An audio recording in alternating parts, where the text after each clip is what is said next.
ஜெய் ஸ்ரீ மாத்ரே நமக. ஜெய் குருது ஜெய் குரு பரசுராம். நமஸ்காரம். நான் கரூர்ல இருந்து வல்சலா பணிக்கர், பிரசன்ன ஜோதிடர். இன்னைக்கு நம்ம வாக்கியப்படி சனி பயிற்சியுடைய பலன்கள் மீன ராசிக்கு எப்படி இருக்குன்னு பார்க்க போறோம். இந்த வாக்கியப்படி சனி பயிற்சி எப்போ அப்படின்னா 6/3/2026 வெள்ளிக்கிழமை காலை 8:26 வந்து கும்ப ராசி பூரட்டாதி நட்சத்திரம் 3ஆம் பாதத்திலிருந்து மீன ராசி பூரட்டாதி நட்சத்திரம் 4ஆம் பாதத்துக்கு பயிற்சி ஆகிறாரு.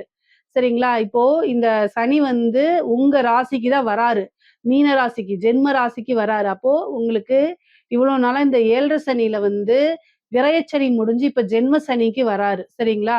இந்த ஜென்ம சனியில சூப்பரா இருக்கும் அப்படின்னு நான் சொல்லவே மாட்டேன். இப்பதான் வந்து உங்களுக்கு ஸ்டார்ட் ஆகுது. ஓகேங்களா? இந்த ஜென்ம சனிங்கிறது வந்து நெறைய அசௌகரியத்த தான் குடுக்குங்க. எல்லா விஷயத்திலயும் மந்தகதிய ஏற்படுத்தும்.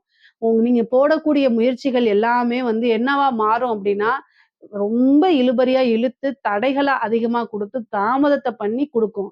ஆனா குடுக்காம விடாது, குடுக்கும். அதாவது ரொம்ப பசிக்குது அப்படின்னா, அந்த நேரத்துக்கு வந்து நீங்க பிரியாணி ஆர்டர் போட்டீங்கன்னா, 7 மணி நேரம் கழிச்சு வரும். ஆனா அப்போதைக்கு இருக்கக்கூடிய பழைய சோற உங்க கண்ல காமிச்சிரும். அத நீங்க சாப்பிட்டு திருப்தியா இருந்துக்க வேண்டியதுதான். ஸோ இந்த மாரி ஒரு அமைப்ப குடுப்பாரு. ஆனா சனி ஒரு விஷயத்த நல்லா ஞாபகம் வச்சுக்கங்க. ஜென்ம சனியில பெருசா நல்ல பலன்கள் இல்லைனாலும், இத எப்படி கடந்து வரணும்னு பழகிக்கங்க. ஏன்னா, ஃபேக்கான கமிட்மெண்ட்ட நம்பி ஏமாறக்கூடாது. பொதுவா ஜென்ம சனி வந்து உடல்நிலையும், மனநிலையும் பாதிக்கும். ரொம்ப சுறுசுறுப்ப இழக்க வைக்கும். அப்படியே மந்தமா இருக்கும். ஒரு இடத்துலருந்து இன்னொரு இடத்துக்கு மூவ் பண்ணணும்னாலே, அப்படியே பல தடவ யோசிக்க வைக்கும். அதே மாரி நீங்க கடுமையா உழைச்சாலும், புரமோஷன் பக்கத்துல வந்துட்டு அப்படியே தட்டி போயிரும். அதே மாரி 7ஆம் இடத்த சனி பாக்குது. உங்க கணவனோ, மனைவியோ அட்ஜஸ்ட்மென்ட் இல்லாம சண்டை சச்சரவுகள் இருக்கும். அதனால மனக்கவலைகள் இருக்கும். இந்த மனக்கவலைகள்னால வேற என்ன பண்ணலாம் அப்படின்னு பார்க்க போகும். ஆனா உங்க ஜென்ம சனி 10ஆம் இடத்த பாக்குது. தொழில் ஸ்தானத்த தொழில்ல நாட்டமின்மைய ஏற்படுத்தும். சரிங்களா? 3ஆம் இடத்த பாக்குது. அப்ப எந்த ஒரு விஷயத்தையுமே முயற்சி பண்ண விடாது. இந்த மாரி விஷயங்கள குடுக்கும். சனி சனி ஒரே ஒரு விஷயத்துக்கு நல்லது செய்யும். ஜென்ம சனியா இருக்கனால பிரபலியமா ஆகுறதுக்கு அமைப்புகள் இருக்கு. அதாவது அரசியல்வாதிகள், அதே மாரி கலைத்துறை சம்மந்தப்பட்டவங்க, இந்த சினிமா தான் இருக்காங்களா, அது அரசாங்க அதிகாரிகள் இவங்களுக்கெல்லாம் ரொம்ப நல்லா இருக்கு. அரசாங்க அதிகாரி லஞ்ச லாவணியங்கள்ல ஈடுபடலைன்னா நல்லா இருக்கு. அரசியல்வாதிகளுக்கு பொதுமக்களுடைய சப்போர்ட் எல்லாம் கிடைக்கும். இந்த மாரி ஜென்ரலான பீப்பிள்க்கு வந்து நீங்க என்ன பண்ணணும் அப்படின்னா, ரொம்ப ஹார்ட் ஒர்க் பண்ணணும். தெய்வ அனுகூலத்த தேடிக்கணும். சனியுடைய தன்மைய வந்து உங்களுக்கு சனியுடைய தீமைகள குறைச்சு, நன்மைகள பெருக்கணும்னா, தெய்வ வழிபாடு இருந்தா மட்டும் தான் முடியும். இல்ல அப்படின்னா கஷ்டம்தாங்க. ஆனா, இந்த சூழ்நிலைகள்ல நெறைய பேர் சொல்றாங்க, மீன ராசிக்காரங்க என்கிட்ட பர்சனலாவே கேட்கறது, "வாழலாமா? சாகலாமா?" அப்படின்னு கேட்கறாங்க. நான் சொல்றது என்னன்னா, சனி நீங்க சாகணும்னு நெனச்சாலும் விடாதுங்க. சனி பகவானுடைய வேலையே என்னன்னா, கர்மாவ எப்படியாவது உங்களுக்கு அதுக்கு உண்டான பனிஷ்மென்ட்ட குடுக்கணுங்கிறது தான். நீ செஞ்ச தப்புக்கு பனிஷ்மென்ட். அதுக்காக நீங்க தப்பு செஞ்சீங்கன்னு சொல்லல. ஏதோ ஒரு விஷயங்கள்ல தெரியாம கூட செஞ்சிருக்கலாம். சனி சாகணும்னு நெனச்சா கூட விடமாட்டாரு. அதுதானே இங்க பிரச்சனை. அதாவது இப்போ அவர் ஒரு கமிட்மெண்ட்டுக்குள்ள பண்ணிருவாரு. அதனால அவருக்குன்னு ஒரு டார்கெட் இருக்கு. நல்லா ஞாபகம் வச்சுக்கோங்க. சனிக்கு வந்து எல்லாமே எப்படி மார்க்கெட்டிங்ல டார்கெட் இருக்கோ, அது மாரி அவருக்குன்னு ஒரு டார்கெட் இருக்கு. அதனால நீங்களா நெனச்சா கூட அது முடியாது. ஸோ அதனால வாழ்ந்து தான் ஆகணுங்கிற கட்டாயம். ஸோ இந்த 7:30 சனி இருக்கும்போது, தயவு செய்து தெய்வ வழிபாட பண்ணிக்கங்க. என்ன தெய்வ வழிபாடு? சனிக்கு அதிதேவதை ஆஞ்சநேயர். அவருடைய கால்ல சரணாகதி அடைங்க. முடிஞ்சா நீங்க உங்க வீட்டுக்கு பக்கத்துல இருக்கக்கூடிய ஆஞ்சநேயர் கோவிலுக்கு போய் தினசரி வழிபாடு பண்ணுங்க. இல்லைங்க என்னால வேலைப்பளு இருக்கு அப்படின்னா, அட்லீஸ்ட் சனிக்கிழமையாவது வழிபாடு பண்ணுங்க. ஒரு தடவ ஆஞ்சநேயர் கோயிலுக்கு நாமக்கல்ல இருக்கக்கூடிய ஆஞ்சநேயர தரிசனம் பண்ணுங்க. அது ரொம்ப ரொம்ப சிறப்பானது.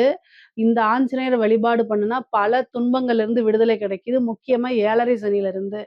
உங்கனால எந்த அளவுக்கு முடியுமோ அத செய்யுங்க. ஆனா 7:30 சனியில தெய்வ வழிபாடு பண்றதே பெரிய விஷயம் தாங்க. நீங்க வந்து என்னன்னா, இந்த சந்திரன் மேல சனி வரக்கூடிய காலகட்டம் ஜென்ம சனியா இருக்கும்போது, மந்தகதிய அதிகமா ஏற்படுத்துவாரு. சோம்பேறித்தனம் அளவுக்கு அதிகமாக வரும். நீங்க இயற்கையா சுறுசுறுப்பா இருந்தாலுமே, இந்த காலகட்டத்தில சோம்பேறித்தனத்த குடுத்துருவாரு. இந்த சோம்பேறித்தனத்துலருந்து எப்படி வர்றது அப்டின்னா, ஃபுட் விஷயத்துல கவனமா இருக்கணும். சந்திரனாலே உணவு. அந்த உணவு பழக்கவழக்கங்கள கட்டாயம் நீங்க மாத்திக்கணும். 7:30 சனியில கன்னா பின்னான்னு ஜங்க் ஃபுட்டு இந்த மாரிலாம் சாப்பிட்டீங்க அப்படின்னா, சுத்தமா உங்கனால எந்த ஒரு விஷயத்தையும் செய்ய முடியாது. நல்ல சத்துள்ள உணவுகள சாப்பிட்டுக்கங்க. முக்கியமா இரும்பு சத்து இருக்கக்கூடிய விஷயங்கள், கீரைகள் இந்த மாரி எல்லாம் இருக்குல்ல, அதுல சாப்பிடுங்க. இரும்பு சத்து எதெல்லாம் இருக்கோ, அது எல்லாமே டாக்டர்ட்ட கலந்து ஆலோசிச்சுட்டு சாப்பிடுங்க. அயர்ன் கன்டென்ட் இருக்கக்கூடிய விஷயங்கள சாப்பிடும்போது, இந்த உடம்பு வந்து பார்த்தீங்கன்னா, சுறுசுறுப்பை இழக்காம இருக்கும். நல்ல ஆக்டிவா இருக்கும். பொதுவா பார்த்தீங்க அப்டின்னா, நல்லா ஆக்டிவா இருக்கணும். மீன ராசிக்காரங்க நெறைய ஒர்க் அவுட் பண்ணுங்க. சந்திரன் அப்டின்னாலே உப்பு தண்ணி ஓகேங்களா? சனினாலே இரும்பு. இரும்ப கொண்டு போயி உப்பு தண்ணீல போட்டீங்கன்னா, துருப்பிடிச்சு போயிரும். அதோட பவரு. அதாவது இரும்புங்கிறது எவ்வளோ கெட்டி. ஆனா, உப்பு தண்ணீங்கிறது சாதாரண லேஸ் தானே. ஆனா, அது இரும்பு போய் அந்த தண்ணிக்குள்ள பட்டோனே துருப்பிடிச்சு அதோடைய பவர இழக்குதுல்ல. அது மாரி நம்ம உடம்புல சனி இருக்கும்போது, கஷ்டப்பட்டு ஒர்க் அவுட் பண்ணி, அதுலேருந்து உப்பு தண்ணியா வரும்போது, சனி அங்க பவர இழந்துருவாரு. அப்போ சந்திரன் ஆக்டிவா இருக்கும்போது சுறுசுறுப்பாயிருவோம் நம்ம. பயங்கர ஃபாஸ்ட் ஆயிருவோம். யார் ஒருத்தர் நல்லா பாசிட்டிவா இருக்காங்களோ, ஃபாஸ்ட்டா இருக்காங்களோ, அவங்ககிட்ட சனி வரவே மாட்டார், நெருங்கவே மாட்டாரு. ஸோ, அதனால இதெல்லாம் பரிகாரங்கள். நீங்க கவலைப்படாதீங்க. பொதுவாவே வந்து இந்த ஜென்ம சனிகளுக்கு தான் பரிகாரங்கள் சொல்றேன். நீங்க உங்கள ப்ளசன்ட்டா காமிச்சுக்கணும். உங்கள நல்லா வந்து பொதுவா சனி வந்து எங்க நெறைய இருப்பாரு அப்டின்னா, தரித்திரியம் பிடிக்கிறதுல எங்க குளிக்காம அழுக்கா இருக்கிறது, இந்த மாரி இதா இருக்கிறதுல சனி நெறைய ஆக்டிவா இருக்காருன்னு அர்த்தம். இந்த ஜென்ம சனி வந்தா 2 வேள குளிங்க. நீங்க நல்லா சுத்தமா இருங்க. சுறுசுறுப்பா இருங்க. அதே மாரி நல்லா ஒர்க் அவுட் பண்ணுங்க. ரன்னிங் போங்க. ஃபாஸ்ட்டா உங்களோட செயல்கள் எல்லாம் கொண்டு வரணும். அப்போ வந்து என்னன்னா, சனி உங்க பக்கத்திலே நெருங்க மாட்டாருங்க. கட்டாயம் நெருங்க மாட்டாரு. தெய்வ அனுகூலத்த தேடிக்கங்க. ஏதாவது ஒரு தெய்வத்த வழிபாடு பண்ணுங்க. முக்கியமா ஆஞ்சநேய வழிபாடு பண்ணுங்க. குலதெய்வத்த அதாவது இந்த 7:30 சனி, ஜென்ம சனியில குலதெய்வத்த வழிபாடு பண்ணிக்கங்க. குலதெய்வம் தான் குலத்த வந்து பாதுகாக்கும். அதனால குலதெய்வ வழிபாடு கம்பல்சரி பண்ணிருங்க. இதெல்லாம் பண்ணும்போது சனியுடைய தாக்கம் கட்டாயம் குறைஞ்சிரும். அதே மாரி உங்களுடைய நட்சத்திரம், மீன ராசியில இருக்கவங்க பூரட்டாதி நட்சத்திரம் அல்லது உத்திரட்டாதி நட்சத்திரம், ரேவதி நட்சத்திரம். மாசத்துல 1 நாள் இந்த 2 1/2 வருஷம் தொடர்ந்து 1 மாசத்துக்கு ஒரு தடவ ஒருத்தருக்கு சாப்பாடு வாங்கி குடுங்க. அவங்க உங்களுக்கு ஃப்ரெண்டா இருக்கக்கூடாது, சொந்தக்காரங்களா இருக்கக்கூடாது, தெரிஞ்சவங்களா இருக்கக்கூடாது. தெரியாத ஒருத்தர்ட்ட போய் பசியால வருந்திட்டு இருக்கவங்கட்ட சாப்பிடுறீங்களான்னு கேளுங்க. என்ன சாப்பிடுறீங்கன்னு கேட்டீங்கன்னா, எனக்கு பிரியாணி வாங்கி குடுன்னு கேட்டா, பிரியாணி வாங்கி குடுத்துருங்க. எனக்கு 2 இட்லி போதுன்னா 2 இட்லி அவங்ககிட்ட கேட்டு என்ன வேணுமோ அத வாங்கி குடுத்துட்டு போங்க. அதே அன்னதானம் தான். அதுவே 10 பேத்துக்கு செஞ்ச மாரி சமம். ஒருத்தருக்கு செய்யுங்க. உங்கனால என்ன முடியுதோ அத செய்யுங்க. செய்யும் பட்சத்தில் உங்களுக்கு இந்த ஜென்ம சனி பெரிய லெவல்ல இதாகாது. முக்கியமா பரிச்சயம் இல்லாத உணவுகள தவிர்க்கிறது நல்லதுங்க. ஏன்னா, இந்த ஜென்ம சனியில ஃபுட் அலர்ஜி ஆயி ஸ்டொமக்ல அதிக இன்ஃபெக்ஷன ஏற்படுத்தும். அதே மாரி கழிவு சம்மந்தப்பட்ட பிரச்சனைகள குடுத்துரும். அதனால ரொம்ப ரொம்ப உடல் ரீதியா ஜாக்கிரதையாக இருக்கணும்.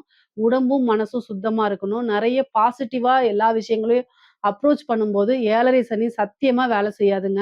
அதே மாரி உங்களுடைய ராசிக்கு 3ஆம் இடத்த பார்க்குறாரு. நீங்க எந்த அளவுக்கு முயற்சி பண்றீங்களோ, எந்த அளவுக்கு சுறுசுறுப்பா இருக்கிறீங்களோ, அந்த அளவுக்கு நல்ல பலன்கள பெற முடியும். தைரியமா ஒரு விஷயத்த ஹேண்டில் பண்ணணும். ஏன்னா தைரியஸ்தானம் 3ஆம் இடம். ஒவ்வொரு விஷயத்தையுமே தைரியமா ஹேண்டில் பண்ணுங்க. ஒரு பிசினஸ்ல நல்ல கம்யூனிகேஷன்ஸ வளர்த்துக்கங்க. கம்யூனிகேஷன் 3ஆம் இடம். ஸோ உங்களுடைய கம்யூனிகேஷன் நெறைய பிராக்டிஸ் பண்ணணும். பிராக்டிஸ் 3ஆம் இடம்.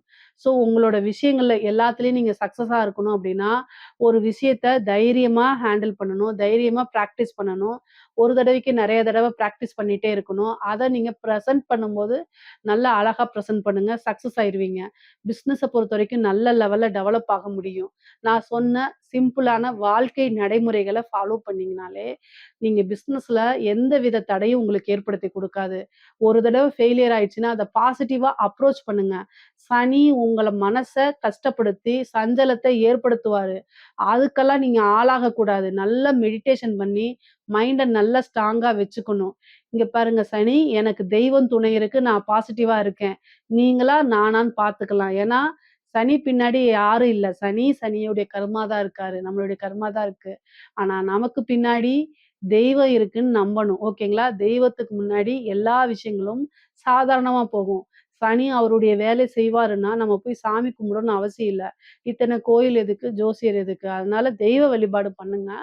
சனிக்கிட்ட இருந்து காப்பாத்துவாங்க. அதாவது தலைக்கு வர்றது தலப்பாயோட போகும். ஓகேங்களா? நீங்க நீங்க நான் சொன்ன விஷயங்கள் எல்லாம் ஃபாலோ பண்ணுங்க. எடுத்த உடனே சக்சஸ் கிடைக்காது. ஆனா ஒரு தடவைக்கு அடுத்தது 2வது தடவ சக்சஸ் கிடைச்சிரும். 2வது தடவையும் ஃபெயிலியர் ஆச்சுன்னா 3வது தடவ கண்டிப்பா சக்சஸ் கிடைச்சிரும். ஆனா பாசிட்டிவோட எல்லா விஷயத்தையும் அப்ரோச் பண்ணுங்க. ஒரு தடவ ஆனதுக்கே ஃபெயில் ஆயிடுச்சு அப்படின்னு நீங்க நினைக்கக் கூடாது. ஓகே. அடுத்தது நெக்ஸ்ட் பார்க்கலாம் அப்படின்னு. ஓகேங்களா? இந்த சனி 7ஆம் இடத்த பார்க்குது. அங்க தான் உங்களுக்கு பிரச்சனையே. உங்களுடைய கணவனோ அல்லது மனைவியோ, ஆணாக இருந்தால் கணவன், ஆணாக இருந்தால் மனைவி, பெண்ணாக இருந்தால் கணவன். ஒருத்தரை ஒருத்தர் அனுசரிச்சு நடக்கக்கூடிய டைம் இது. அட்ஜஸ்ட் பண்ணி வாழணும். ஆதரவு தெரிவிச்சு வாழணும். இல்ல அப்டின்னா சண்டை சச்சரவுகள் அவங்களுடைய உறவுகளுக்கூட கசப்பான விஷயங்கள்லாம் வந்துரும். அடுத்த நபர்களுடைய தலையீடு வந்துரும். அப்போ தேவையில்லாத பிரிவினைகளை ஏற்படுத்தும். அதனால இந்த காலகட்டங்கள்ல உங்க மேல தப்பு இருக்கோ இல்லையோ, நமக்கு தான் இந்த 7 சனி பாதிப்பு இருக்கு. அதனால அட்ஜஸ்ட் பண்ணணும்னு போகணும். அதே நேரத்துல யார் ஒருத்தருடைய லைஃப் பார்ட்னர் மீன ராசியா இருக்கிறாங்களோ, அவங்க என்ன பண்ணணும் அப்டின்னா, ஐயோ! நம்மளுடைய ஹஸ்பண்டுக்கு, நம்மளுடைய ஒய்ஃப்க்கு பிரச்சனை இருக்கு. 7 சனி இருக்கு. அதனால நம்ம அட்ஜஸ்ட் பண்ணி போகணும். அப்படின்னு தயவு செய்து போங்க. அதாவது அட்ஜஸ்ட்மென்ட் பண்றது ரொம்ப நல்ல விஷயம். என்னைக்கா இருந்தாலும் இந்த உறவுக்காக தான் நீங்க வாழ்றீங்க. அதனால அனுசரிச்சு போறது தப்பே இல்ல. அதனால தயவு செய்து ஒருத்தரை ஒருத்தர் ரொம்ப என்ன செய்யணும், ஆதரவு அதே மாரி அனுசரணை ரொம்ப ரொம்ப இந்த காலகட்டங்கள்ல முக்கியம். தேவையில்லாத வாக்குவாதங்கள தவிர்க்கிறது நல்லது. அதாவது மனச வந்து ஒருநிலைப்படுத்தி தியானம் பண்ணுங்க. பாசிட்டிவான விஷயங்கள் நெனச்சு பாருங்க. நீங்க உங்ககிட்ட வந்து பார்த்தீங்கன்னா, சண்ட போடுறாங்க. ஹஸ்பண்டோ, ஒய்ஃபோ சண்ட வருது அப்டின்னா, நீங்க கடந்த காலத்துல இனிமையான தருணங்கள் இருக்கும்ல. சனினா கடந்த காலம். Past tense. அதனால இனிமையான தருணங்கள நெனச்சு பார்த்து, அதனால நீங்க வந்து என்ன செய்யுங்க, அமைதியா கடந்து வர பழகிக்கங்க. இதுதான் நல்ல சிறந்த வழி. மைண்ட பீஸ்ஃபுல்லா வச்சிருக்கணும். அமைதியா இருக்கணும். மெடிடேஷன் பண்ணணும். இதெல்லாம் நீங்க பண்ணிட்டீங்கன்னா, சனியினால எந்த ஒரு விஷயத்தையும் உங்களால செய்ய முடியாது. சனி உங்களுக்கு பனிஷ்மென்ட் பண்ண மாட்டாரு. தொழில்ல வெற்றி கிடைக்கும். எடுத்த காரியங்கள்ல சக்சஸ் ஆகுவீங்க. பாசிட்டிவா இருந்தீங்கன்னா ரொம்ப சூப்பரா இருக்கும். எடுத்த காரிய சித்திகள் ஆகும். இது எல்லாமே உங்களுக்கு நடக்கும். காசு, பணம் சேர்க்கை எல்லாமே நடக்கும். ஆனா, நான் சொன்ன விஷயங்கள் மாரி உங்களுடைய லைஃப நீங்க மாத்திக்கிட்டீங்க அப்டின்னா, இது எல்லாமே நடக்கும். வந்து பொதுவாவே இந்த 7 சனி கஷ்ட காலங்கள் தான். கஷ்டத்த தான் குடுக்கும். கடன் ரீதியான பிரச்சனைகள குடுக்கும். அதுக்கு நிவர்த்தி இருக்கு. கடன் ரீதியான பிரச்சனைக்கு வழிபாடு இருக்கு, நிவர்த்தி இருக்கு. வேணும்னா கமெண்ட்ஸ்ல கேளுங்க நான் சொல்றேன். எந்த ஒரு விஷயத்த எடுத்தாலும் முயற்சிகள் பண்ணாலும் தடை தாமதங்கள உண்டு பண்ணும். ஆனா எல்லாத்துக்கும் ஒரு பரிகாரங்கள் இருக்கு. அத செஞ்சுட்டு அமைதியா கடந்து வர பழகிக்கணும். சுறுசுறுப்பா இருந்துக்கங்க. தொழில்லயும் வெற்றி கிடைக்கும். நீங்க எடுக்கக்கூடிய முயற்சிகள்லயும் வெற்றி கிடைக்கும். இளைய சகோதர வழி ஆதரவுகள தேடிக்கிறது நல்லது. உங்களுக்கு சகோதரனோ அல்லது சகோதரியா இருந்தா அவங்களுடைய ஆதரவ தேடிக்கங்க. அவங்களோட இணக்கமான ஒரு சூழ்நிலைகள் தான் உங்களுக்கு அது ஹெல்ப்ஃபுல்லா இருக்கும். பொதுவா உங்களுக்கு சொத்துக்கள், பூர்வீக சொத்துக்கள்ல பாக பிரிவினை உங்களுக்கு உண்டான ஷேர்ஸ் வரும். அத வச்சு ஒரு தொழில் தொடங்குறது, ஒரு நல்ல விஷயங்கள்ல இன்வெஸ்ட்மென்ட் பண்றது, இந்த மாரி விஷயங்கள்லாம் நடக்கும்.